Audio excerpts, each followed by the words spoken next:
His mom gave him an ultimatum. Bring a girlfriend to Christmas dinner, or she'll arrange his marriage. Desperate, Kang Min-ho hired an escort to fake it for one night. But when Isabella opened the door, stunning dark skin against the snow, speaking perfect Korean with a Lagos accent, everything changed. Because the woman he paid to pretend was about to become the only real love he'd ever known. The contract said, local girlfriend. It did not say the woman stepping off the train would be the most beautiful thing Kang Min-ho had ever seen. Dark skin gleaming under winter lights. Natural hair wrapped in silk. Curves that made his breath stop. She looked at him with eyes that saw through every lie he'd ever told himself. And in that moment, something dangerous woke inside him. Something possessive.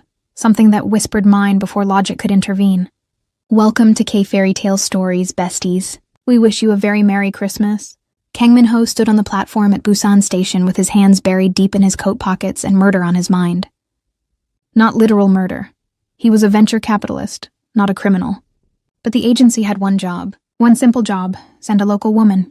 Someone who could blend into his family's traditional Christmas gathering. Someone who wouldn't cause questions. The woman walking toward him caused nothing but questions. Isabella Kingsley was not what he expected. She was West African, all confidence and curves, wearing a burgundy coat that hugged her body in ways that made him forget why he was angry. Her natural hair was wrapped elegantly, her makeup flawless, her smile both nervous and defiant. Kang Min-ho? Her Korean was accented but clear. I'm Isabella, the agency sent me. He stared. You're not Korean. Observant. She adjusted her bag. The agency said you needed someone for Christmas. They didn't mention ethnicity requirements. If that's a problem, I can leave. It was a problem, a massive problem. His grandmother would have a stroke. His mother would interrogate her for hours. The village would gossip for months. But something about the way she stood there, chin raised, daring him to reject her, made refusal impossible. The train back to Seoul doesn't leave until tomorrow morning, he heard himself say. We're stuck with each other. Her smile was dangerous. Then I guess you better start acting like you're in love with me. The drive to his family's village was silent. Min-ho gripped the steering wheel and tried not to notice how good she smelled. Cocoa butter and something floral. Tried not to notice the way her coat rode up when she shifted, revealing smooth thighs. Tried not to notice anything except the road. So what's the story? Isabella asked suddenly. Why does a man like you need to hire a girlfriend? A man like me? Rich, handsome, powerful. She said it clinically, like reading facts. Men like you don't usually need to pay for companionship. My family thinks I work too much. They've been pressuring me to settle down. Bringing someone home was easier than listening to another lecture about grandchildren. And hiring someone was easier than actual dating. I don't have time for dating. She laughed. You're lying. You have time. You just don't want to give anyone access to your real life. He glanced at her sharply. You don't know anything about me. I know you're terrified of intimacy. I know you'd rather pay someone to pretend than risk someone actually seeing you. Her voice was matter of fact. I know because I'm the same way. That's why I took this job. Pretending is easier than being real. The honesty disarmed him. Min-ho's hands tightened on the wheel. Why do you need the money? Medical school debt. My mother's treatment, life. She shrugged. Same reasons everyone needs money, survival. They arrived at his family's estate as snow began to fall. The traditional Hanok house glowed with warm light, smoke rising from the Ondel heating system. His mother appeared on the porch before he'd even turned off the engine. Min-ho, you're finally here. She rushed down the steps, then stopped dead when Isabella stepped out of the car. Oh my. Yama, this is Isabella Kingsley. My girlfriend. The lie tasted strange. Isabella, my mother, Kim Soo-jin. His mother's face went through several emotions. Shock, confusion, forced politeness. Welcome, please come inside. You must be freezing. The interior was worse. His grandmother sat in the main room, his aunts flanking her like sentries. 3 cousins lounged on the heated floor. Everyone stopped talking when Isabella entered. Everyone, this is Isabella, Min-ho said. His hand found the small of her back, steadying. My girlfriend. The silence was deafening. His grandmother spoke first in Korean. She's very different. She's beautiful, Min-ho replied, also in Korean. And she makes me happy. Can she understand us? Yes, Isabella said in perfect Korean, making several people jump. I can understand you, and I'm right here. His grandmother's eyes sharpened with respect. You speak well. Thank you. My Korean isn't perfect, but I'm learning. Sit. Eat. His grandmother gestured to the table laden with food. Tell us about yourself. How did you meet my grandson? The interrogation began. Where was she from? What did she do? How long had they been dating? What were her intentions? Isabella fielded every question with grace, weaving a story about meeting at a medical conference, bonding over shared interests, falling in love slowly.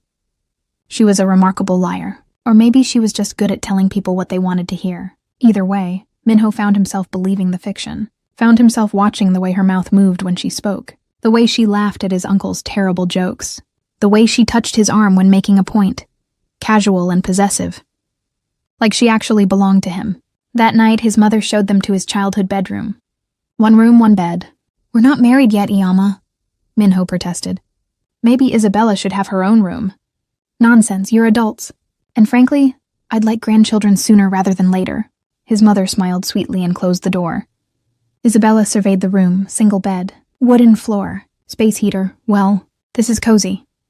I'll sleep on the floor. Don't be ridiculous, it's freezing. We can share the bed like adults. She started unpacking. Unless you're worried you can't control yourself. He was absolutely worried about that. I'm fine. Then it's settled. She pulled out pajamas. I'm taking the bathroom first. Try not to miss me too much. When she emerged 20 minutes later, Minho's brain short-circuited. She wore a silk pajama set that clung to every curve, her hair loose and curling around her shoulders, her skin glowing from the shower. She looked soft, touchable. Dangerous.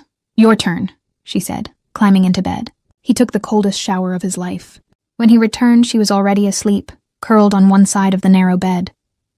He slid in carefully, maintaining distance. The bed was too small. Their bodies touched immediately, her back against his chest, her warmth seeping through layers of cotton. Minho stared at the ceiling and wondered what he'd gotten himself into. The next morning, his grandmother summoned Isabella for a private conversation. Minho paced outside the room like a caged animal until his cousin Jae-won appeared. She's pretty, Jae-won said. Different, but pretty. Don't what? Don't even think about it. The words came out harsher than intended. Jae-won laughed. Relax, Hyung. I'm just making conversation. Though I have to say, I've never seen you this territorial before. Usually you don't care about the women you date. Isabella's different. Clearly. Inside, his grandmother was studying Isabella with the intensity of a general planning war strategy. You love my grandson, she said in Korean. Not a question. Isabella met her eyes. I care about him very much. That's not what I asked. The air between them crystallized. Isabella could lie, should lie. That was the job. But something about this woman's gaze demanded truth. I don't know yet, Isabella said quietly. We haven't known each other long enough for love. But I see him, really see him, the parts he hides from everyone else. And those parts are worth knowing. His grandmother nodded slowly. Good answer. Love comes later. Seeing comes first. She poured tea. My grandson works too much. Hides behind money and success. His ex-fiancée left him because she said he was married to his work. A pause. She wasn't wrong. But she also never tried to understand why. Why does he work so much? Because his father died building this family's fortune. Minho thinks if he stops working, he's disrespecting that sacrifice. He thinks rest is selfishness. The old woman's eyes were sad. He needs someone who will make him remember how to live. Isabella's throat tightened. This wasn't part of the contract. Learning his pain, wanting to fix it. I'll try, she heard herself promise. Good. Now let's discuss grandchildren. I want at least 3. Later that afternoon, the village held its annual Christmas market. Minho's mother insisted they all attend, wrapped in scarves and coats, trudging through snow to the town square. Vendors sold roasted chestnuts, tteokbokki, hotteok. Christmas lights hung everywhere, transforming the traditional village into something magical. Isabella's eyes went wide. It's beautiful. You like it? Minho found himself asking. I've never seen anything like it. Christmas in Nigeria was different. Louder, more chaotic. She smiled. But this is lovely. They wandered through stalls, his family spreading out. For the first time, they were alone together in public. Minho found his hand drifting to her waist, guiding her through crowds. Found himself buying her hotteok when she expressed curiosity. Found himself caring what she thought about his village, his traditions, his life. You're good at this, Isabella said, biting into the sweet pancake. The boyfriend act. So are you. Maybe we're both just good liars. Or maybe, he said carefully, It's easier to pretend when part of you wishes it was real. She looked at him sharply. Before she could respond, someone called his name. Minho, is that you? He turned to see Park Seo-yeon, his ex-fiancée, approaching with her new husband. Perfect timing, perfect disaster. Seo-yeon, his voice went flat. Merry Christmas. Merry Christmas. She was radiant, glowing, clearly happy. I heard you were back in town, and this must be... She looked at Isabella with poorly concealed shock. Isabella Kingsley, my girlfriend. He pulled Isabella closer, proprietary. Isabella, this is Seo-yeon, an old friend. The lie was transparent. Seo-yeon's smile turned brittle. How nice. How did you two meet? Medical conference, Isabella said smoothly. I'm a surgical resident, Minho was keynoting. We argued about healthcare economics for 3 hours before he asked me to dinner. The detail was inspired. Seo-yeon's eyes narrowed. How passionate. We are, Isabella agreed, sliding her arm around Minho's waist. Very passionate. The subtext was nuclear. Seo-yeon made excuses and left quickly, her husband trailing behind. The moment they were gone, Minho realized he was shaking with possessive fury. Not because Seo-yeon was here, because she'd looked at Isabella like she was temporary. Replaceable. You okay? Isabella asked. Fine. You're a terrible liar. She steered him toward a quiet corner. That bothered you. She looked at you like you weren't good enough. I'm not, though. I'm literally hired help pretending to be your girlfriend. You're worth 10 of her. The words came out fierce. You're brilliant and strong, and you see people. Really see them. She never did that. She only saw what I could give her. Isabella's eyes softened. Minho. He cupped her face without thinking, thumb brushing her cheek. I know this is fake. I know we barely know each other. But right now I want to kiss you, and it has nothing to do with the contract. Her breath caught. That's a bad idea.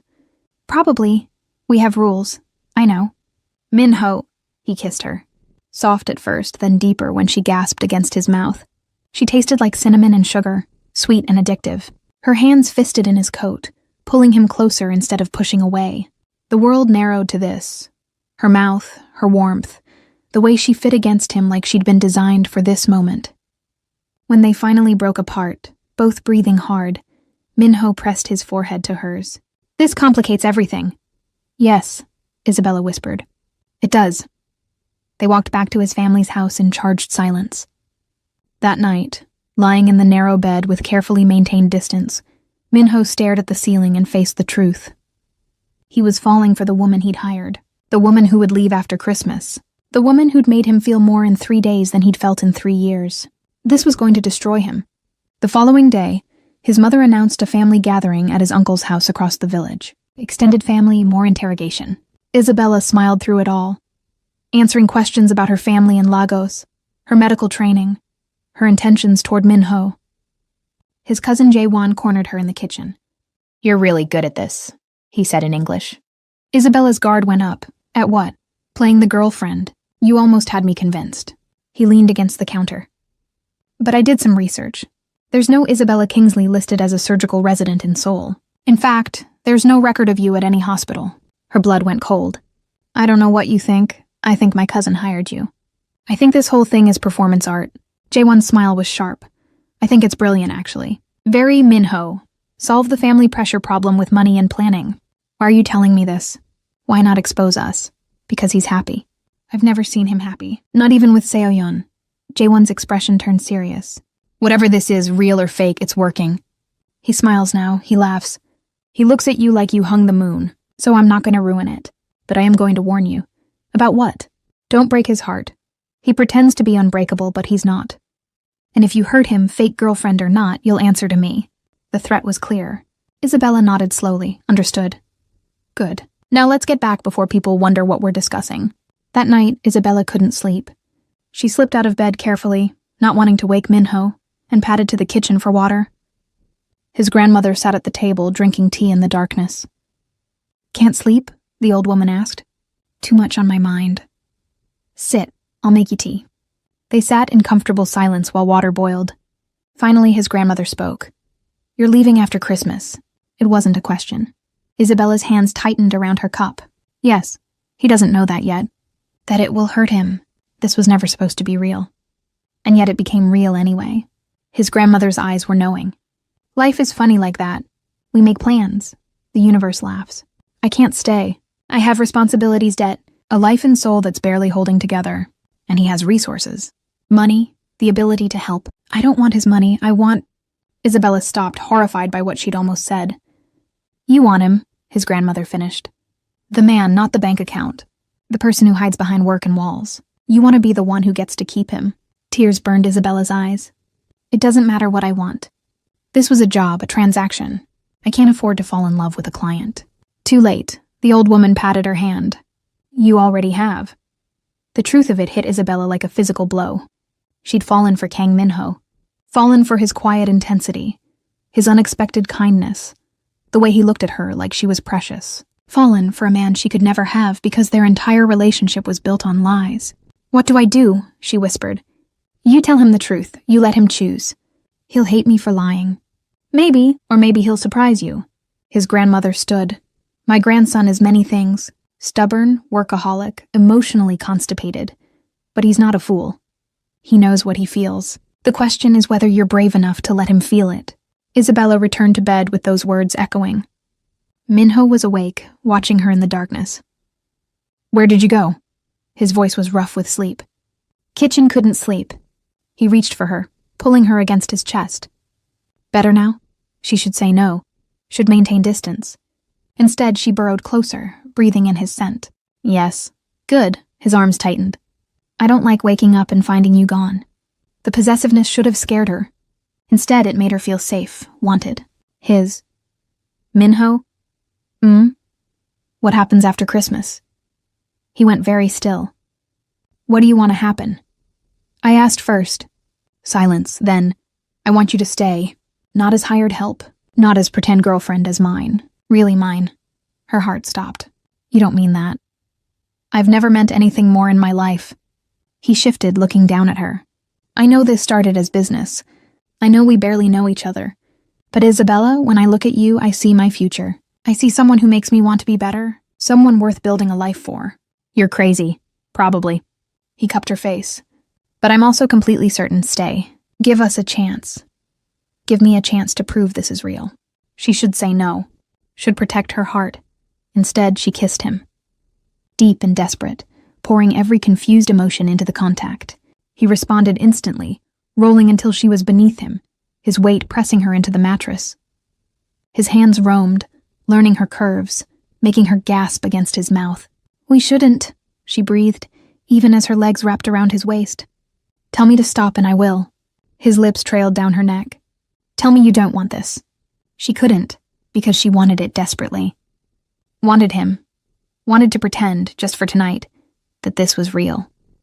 That she belonged to him, and he belonged to her. What happened next was inevitable, necessary. A collision of need and longing that had been building since the train platform. They moved together in the darkness, learning each other's bodies, finding rhythm and release. And when it was over, when they lay tangled and breathing hard, Isabella felt her heart break, because she knew.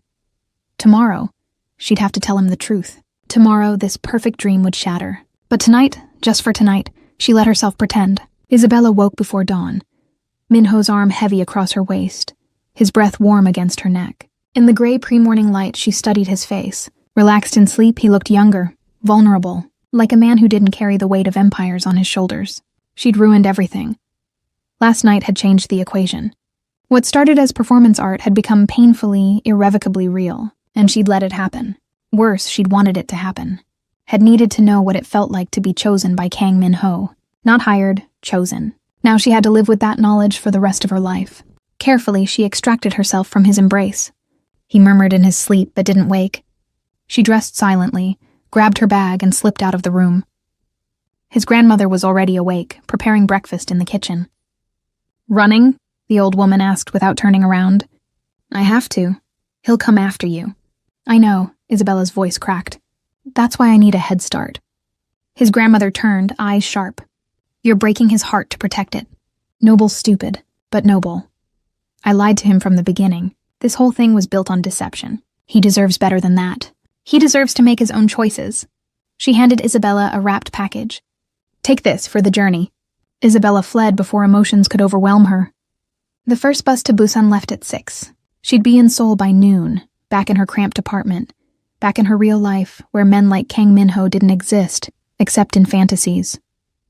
She lasted 3 hours before the crying started. Min-ho woke to cold sheets and devastating absence. Isabella's bag was gone. Her clothes were gone. She was gone. The note on the pillow was brief. "I'm sorry.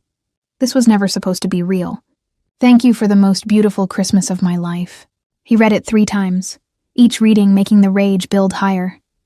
She'd left after everything. After last night. After he'd laid himself bare and offered her everything. She'd left like he was nothing.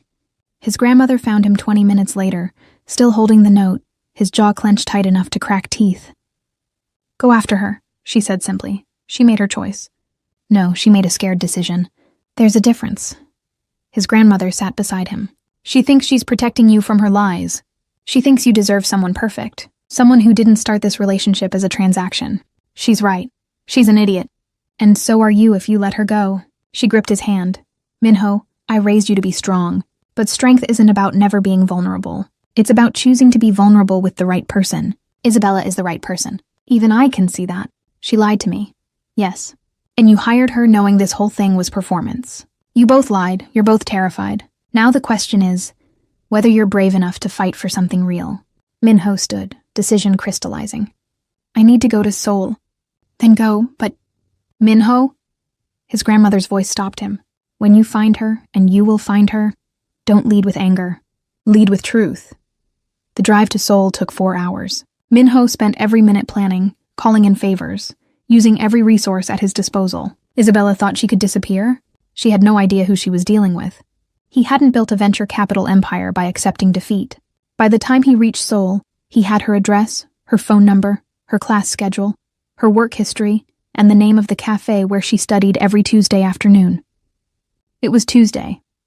Isabella sat in the back corner of Cafe Meridian, her medical textbooks spread across the table, trying desperately to focus on cardiovascular pathology. The words blurred, her mind kept replaying last night. Min-ho's hands on her skin, his voice in the darkness, the way he'd looked at her like she was his entire world. She'd destroyed that, for both their sakes. Studying hard? She looked up and her heart stopped. Min-ho stood beside her table, wearing a black coat and an expression that promised consequences. He looked furious. He looked beautiful. He looked like everything she couldn't have. "How did you find me?" "I'm a venture capitalist. Finding people is literally part of my job description." He sat without invitation. "We need to talk." "There's nothing to talk about." "You left." "Yes. After sleeping with me." Heat flooded her face. "That was a mistake. Was it?" He leaned forward. "Because it didn't feel like a mistake when you were screaming my name." "Min-ho, please." "No. You don't get to run away and then tell me to leave you alone."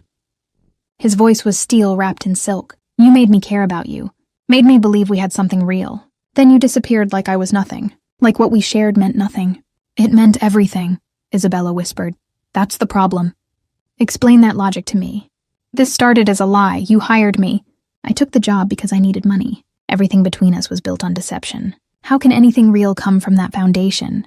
By choosing to make it real." He grabbed her hand. "Isabella, I don't care how we started. I care about where we go from here. I care about the woman who listened to me, who saw past my money and walls, who made me remember what it feels like to be human." Tears streamed down her face. "You deserve someone better. I deserve you. And you deserve to let yourself be happy instead of sabotaging it because you think you're not good enough." His grip tightened. "I'm in love with you. Completely irrevocably in love with you. And you're in love with me too. I know you are. I felt it last night. I see it right now in the way you're crying. Love isn't enough. Then what is?" She had no answer. Min-ho pulled her up, ignoring the stares from other cafe patrons, and kissed her. Deep and claiming, a kiss that tasted like desperation and hope. When he pulled back, his forehead rested against hers. "Come home with me," he whispered. "Let me prove this is real. Let me show you what our life could be. I'm scared. So am I. But I'd rather be scared together than safe alone." Isabella's resistance crumbled. "Okay. Okay? Okay, I'll give us a chance. A real chance." His smile was devastating. "Good. Because I wasn't actually giving you a choice. If you'd said no, I was fully prepared to follow you everywhere until you changed your mind. That's terrifying. That's love." He kissed her again. "Now pack your things. You're moving in with me. I am not. You are. We wasted enough time pretending. I want you in my space, in my bed, in my life. Starting now, the dominance should have bothered her. Instead, it made her feel cherished, claimed. 3 days later, Isabella sat in Minho's penthouse apartment overlooking the Han River, her textbooks spread across his dining table, trying to study while he worked in his home office. It felt surreal, domestic. Perfectly right. His phone rang. She heard his voice change, going cold and sharp. When he emerged, his expression was thunderous. "What's wrong?" Isabella asked. "Nothing you need to worry about." "Minho," he sighed. "There's an issue with a business deal. The Park family is pushing back on terms we agreed to. They're threatening to pull out unless I compromise." "Compromise how?" "By ending our relationship. Apparently, having a black girlfriend damages my reputation in certain conservative circles. They want me to choose between you and the deal." Ice flooded Isabella's veins. "How much is the deal worth?" "Doesn't matter. Minho, if this is important, you're more important." He crossed to her, cupping her face. "Isabella, listen to me carefully. There is no amount of money, no business deal, no professional consideration that matters more than you. If they want me to choose, I choose you, every single time. But your career will survive. I'm good at what I do, I'll make other deals. But I'll never find another you." He kissed her forehead. "You're not negotiable. You're not a compromise. You're the woman I love. That's the end of the discussion." The conviction in his voice made her believe him. Made her believe in them. "I love you," she whispered. "Say it again." "I love you, Kang Minho. Even though you're overbearing and possessive and completely insane. Especially because of that." He grinned. "Now come here. I need to show you exactly how much I appreciate that confession." What followed involved the dining table, several knocked-over textbooks, and breathless laughter that turned into gasping need. Later, tangled together on the couch, Isabella felt something settle in her chest. Peace, not certainty. This was home, but peace never lasted long. The following week, Isabella left class to find her apartment, the one she'd kept despite moving in with Minho broken into. Ransacked, her few belongings destroyed, spray painted on the wall in red. "Leave Korea or pay the price." She called Minho with shaking hands. He arrived in 15 minutes with security team in tow, his face carved from fury. "Who did this?" His voice was lethal. "I don't know." "The Parks. It has to be them." He pulled out his phone, dialing rapidly. "If they think threatening you will make me back down, they're about to learn a very expensive lesson about consequences." "Minho, violence isn't... I'm not going to hurt anyone. I'm going to destroy them financially." His smile was terrifying. "By tomorrow morning, the Park family will regret ever hearing your name." He wasn't exaggerating. Within 24 hours, he'd orchestrated a hostile takeover of the Park family's main holding company, acquired controlling interest in their subsidiaries, and effectively neutered their ability to threaten anyone. It was brutal, efficient, and utterly ruthless. "You didn't have to do that," Isabella said that night. "Yes, I did. No one threatens what's mine." He pulled her close. "You're mine, Isabella. That means my protection, my resources, my complete devotion. Anyone who tries to hurt you answers to me." The possessiveness should have been concerning. Instead, it made her feel safe, treasured. "What happens now?" she asked. "Now you marry me?" She froze. "What?" "I'm not asking, I'm telling you." He produced a ring box from his pocket. "I was planning to wait, to do this properly. But Isabella, I'm done waiting. I'm done pretending I can be rational about you. I love you. I want you as my wife. I want to wake up to you every morning and fall asleep with you every night. I want children with your smile and my stubbornness. I want everything." The ring was stunning. Simple platinum band with a single diamond that caught the light like captured starlight. "You're insane," she breathed. "About you?" "Absolutely." He took the ring out, held her hand. "Marry me. Let me spend the rest of my life proving you made the right choice." She should think about this. Should be rational. Should consider all the implications of marrying a man she'd known for barely a month. Instead, she said yes. The wedding happened quickly. Minho didn't believe in long engagements. Within 6 weeks, Isabella found herself in a hanbok, walking toward the man who'd hired her for Christmas, and ended up claiming her heart. His grandmother officiated, tears streaming down her face. His mother cried openly. His cousin Jae-won stood as best man, grinning like he'd orchestrated the whole thing, and Minho looked at her like she was his salvation. "I, Kang Minho, take you, Isabella Kingsley, to be my lawfully wedded wife," he said, his voice steady and absolute. "I promise to love you, protect you, cherish you, and annoy you for the rest of our lives." I promise to be the man you deserve, even when you think you don't deserve happiness. I promise that you'll never doubt my devotion. You're mine, forever. No refunds." The last line made everyone laugh. Isabella wiped away tears.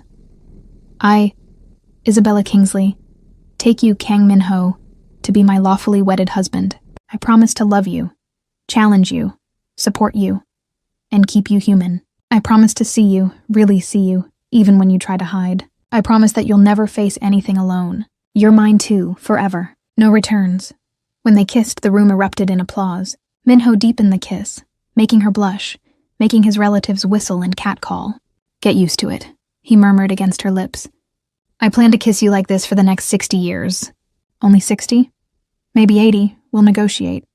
The reception was beautiful, traditional and modern blending seamlessly. Korean and Nigerian traditions mixing. Families that started as strangers becoming something like friends. It was chaotic and perfect, and exactly what Isabella had always dreamed of without knowing she was dreaming it. That night in Min-ho's penthouse, their penthouse now, they finally had a moment alone.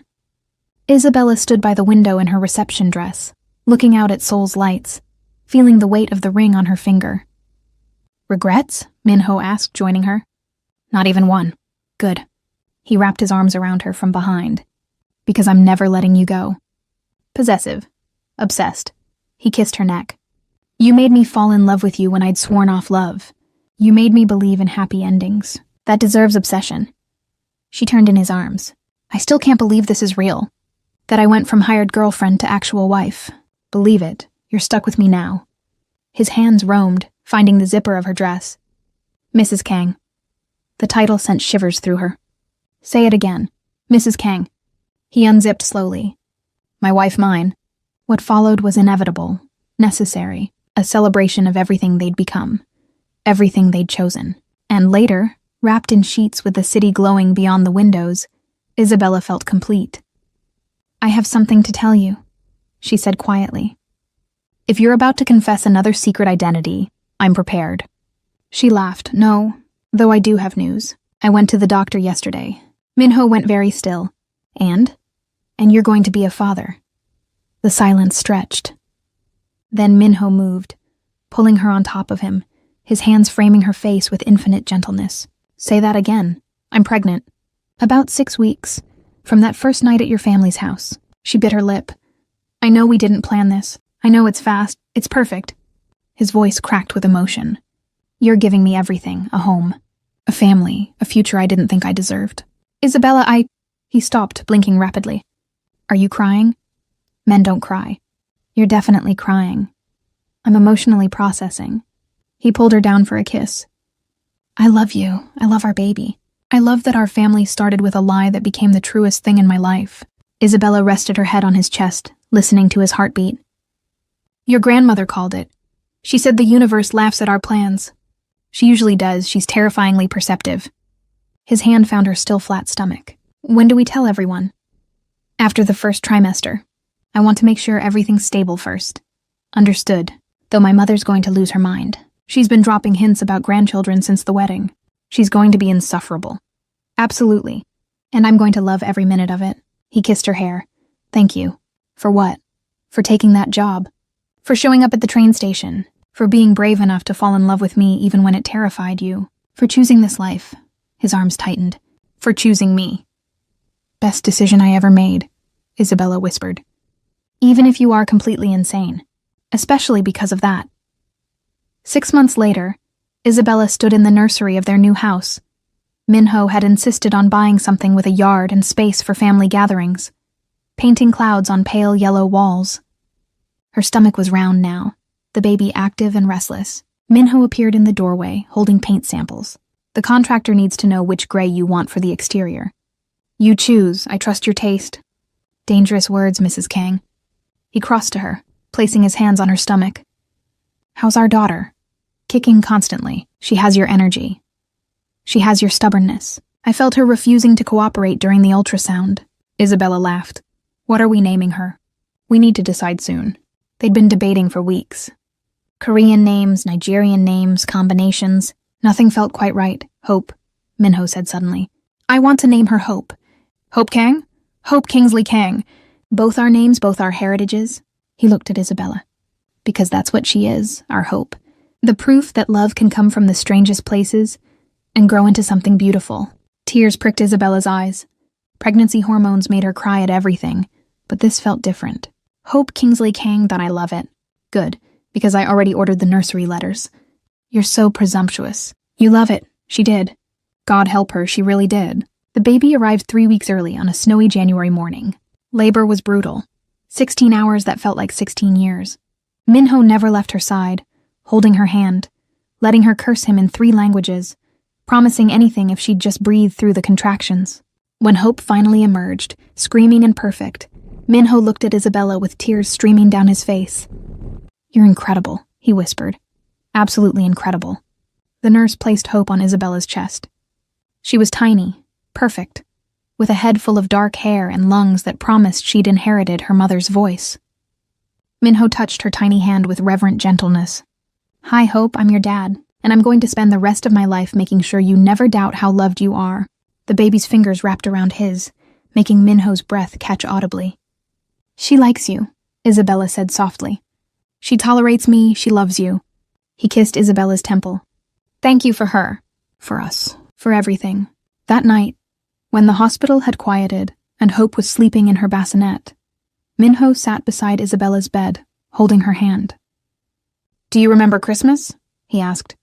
"When I was standing on that platform waiting for someone local and boring?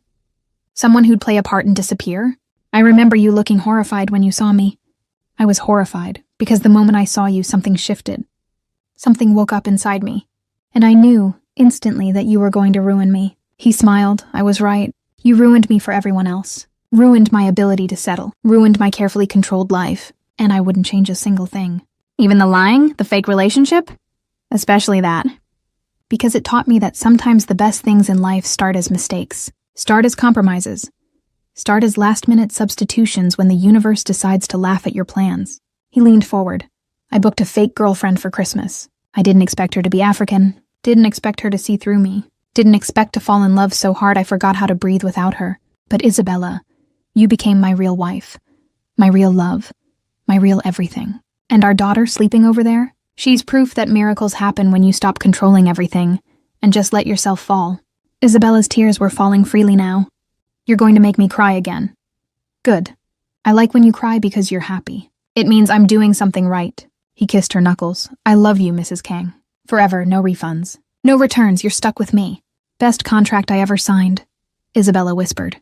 "Only contract that matters." In the bassinet, Hope stirred, making small sounds. Minho moved immediately, lifting her with practiced gentleness, rocking her against his chest. Isabella watched him sway and sing softly in Korean, watched him become the father she always knew he'd be, and felt her heart overflow. This was home, this chaotic, beautiful, impossible home built from Christmas lies and New Year truths. Built from a man who hired a girlfriend and found a wife. Built from a woman who took a job and found a family. The universe had laughed at their plans. And in the wreckage of those plans, they'd found everything. Outside the hospital window, snow began to fall again. Another Christmas approaching. Another year of tradition and love and the family they'd built from nothing but hope and stubborn devotion. And in that quiet hospital room, surrounded by love and possibility, Kang Min-ho held his daughter and his wife, and finally understood what it meant to be complete. The fake girlfriend had become his real forever. And it was the best mistake he'd ever made. From all of us at K-Fairy Tales Stories, we wish you a Merry Christmas filled with unexpected blessings and beautiful surprises. May this season remind you that the greatest gifts often come wrapped in the most unexpected packages. May you find love that sees you, really sees you, beyond surfaces and pretenses. May you have the courage to choose joy even when fear whispers that you don't deserve it. May your heart remain open to miracles that start as mistakes and transform into everything you never knew you needed. This Christmas, may you be surrounded by people who make you feel like home.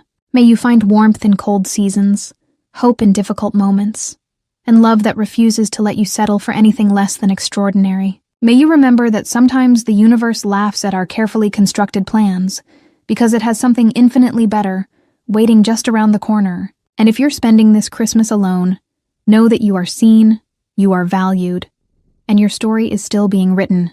The best chapters often begin when we least expect them. Merry Christmas, besties. May your season be filled with love, laughter, and the kind of magic that only happens when two hearts choose each other against all odds. Thank you for spending this time with us. We love you, and we'll see you in the next story. Now go hug someone you love, forgive someone who hurt you, and believe that your own beautiful ending is coming. Because it is, we promise. Merry Christmas.